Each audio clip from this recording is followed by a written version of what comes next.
kali ini saya akan memberikan materi tentang Allah Tritunggal. Langsung saja, pendahuluan. Allah Tritunggal merupakan salah satu misteri iman terbesar dalam kekristenan. Ia merupakan inti dari ajaran Kristen dan merupakan fondasi pemahaman kita tentang Allah. Meskipun sulit dipahami sepenuhnya oleh akal manusia, pemahaman yang mendalam tentang Tritunggal sangat penting untuk memahami kasih Allah, karya keselamatannya, dan kehidupan rohani kita. Pembahasan satu Allah dalam tiga pribadi. Inti dari doktrin Tritunggal adalah pengakuan bahwa hanya ada satu Allah yang esa, namun ia menyatakan dirinya dalam tiga pribadi yang berbeda, namun setara. Bapa, Putra, Yesus Kristus, dan Roh Kudus.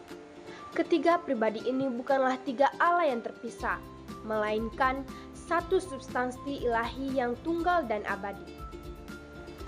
Analogi yang sering digunakan meskipun tidak sempurna adalah air yang dapat berupa es, air, dan uap bentuknya berbeda tetapi semuanya tetap air. Namun, penting untuk diingat bahwa analogi ini memiliki keterbatasan dan tidak sepenuhnya dapat menggambarkan misteri Tritunggal.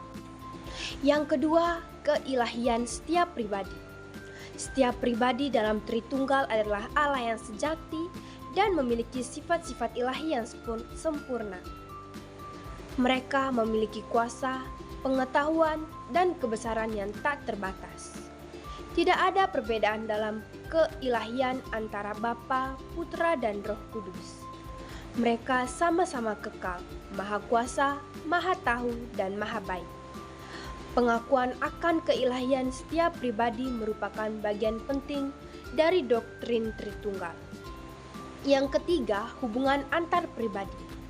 Ketiga pribadi dalam Tritunggal memiliki hubungan yang sempurna dan harmonis. Mereka berada dalam persekutuan yang kekal dan saling mengasihi. Bapa mengasihi Putra dan Roh Kudus, Putra mengasihi Bapa dan Roh Kudus, dan Roh Kudus mengasihi Bapa dan Putra. Hubungan ini bukan hubungan hierarkis atau subordinat, melainkan hubungan persekutuan yang penuh kasih dan kesatuan. Persekutuan ini merupakan gambaran kasih Allah yang sempurna dan abadi. Yang keempat, Tritunggal dalam Alkitab. Doktrin Tritunggal tidak dinyatakan secara eksplisit dalam satu ayat Alkitab, tetapi tersirat dalam berbagai bagian kitab suci. Beberapa ayat yang sering dikutip untuk mendukung doktrin Tritunggal antara lain yang pertama Matius bab 3 ayat 16-17. Pembaptisan Yesus di mana Bapa menyatakan Putra sebagai yang dikasihinya dan Roh Kudus turun dalam bentuk burung merpati. Matius bab 28 ayat 19. Amanat agung Yesus di mana ia memerintahkan para murid untuk membaptis dalam nama Bapa, Putra, dan Roh Kudus. Yang kedua, 2 Korintus bab 13 ayat 14.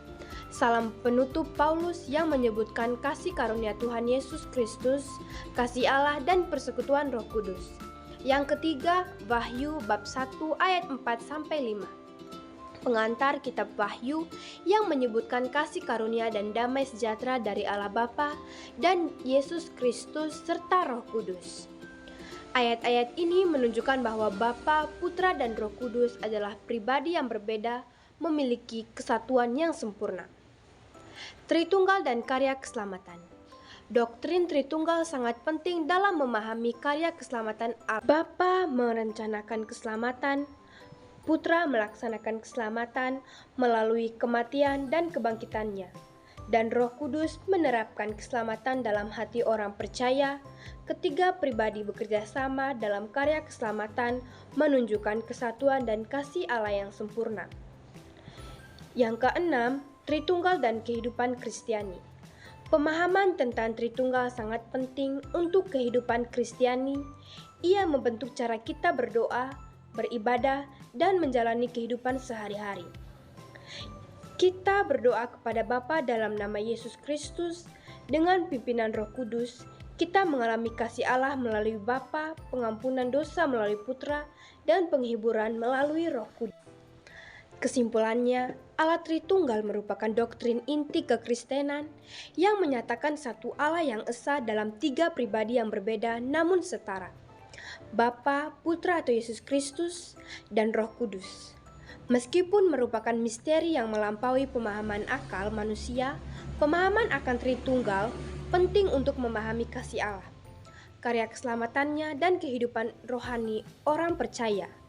Ketiga pribadi tersebut memiliki keilahian yang sempurna, hubungan yang harmonis, dan berperan dalam karya keselamatan. Meskipun tidak dijelaskan secara eksplisit dalam satu ayat Alkitab, doktrin ini tersirat dalam berbagai bagian kitab suci dan membentuk cara kita berdoa, beribadah, dan menjalani kehidupan Kristiani. Pemahaman yang mendalam tentang Tritunggal akan memperkaya kehidupan rohani dan mendekatkan kita kepada Allah.